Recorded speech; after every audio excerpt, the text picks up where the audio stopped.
બસ એમ. હા ઈ ભોળા દાદા બેઠા જ છે ને? આ બેઠો હું કામ છે? એ હું ફાળો લેવા આવ્યો. કેમ ફાળો લેવા આવ્યો? મારે ગાડી લેવી ને એટલે. હે ગાડી લેવી એમાં ફાળો લેવા આવ્યો? હા ના રે ના, હું કોઈને રૂપિયો નથી દેવાનો. હવે નમ્રબાદ તમને રૂપિયો નથી દેવાનો.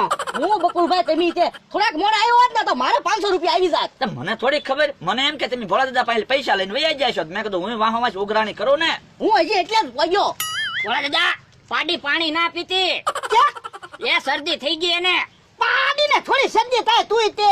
એ હાસુન શરદી થઈ ગઈ, નાક ગાજે ઘરાડ ઘરાડ. હે તો જાવું પડશે. હાલો તો લ્યા. ઓલા દાદા પેલા ફાળો તો લખાઈ જાવ પછી જાવી. પણ ફાળાનું પછી કાંઈક વિચારશો. હાલો આપણે જાવું પડશે. હાલો. આપશો ને ફાળો તો આવી. એ હા ભાઈ હા, હાલો ને. હાલો. જોવો ભોળા દાદા પાડીને શરદી થઈ ગઈ ને. અલ્યા ઓય બાપા આખો દી ખાટલે જ બેહી રે, કાંઈ ધ્યાન જ નથી રાખતો. તો હું મારે આખો દી પાડીને સામું જોઈને બેહવાનું. આ તો કેમ શરદી થઈ ગઈ?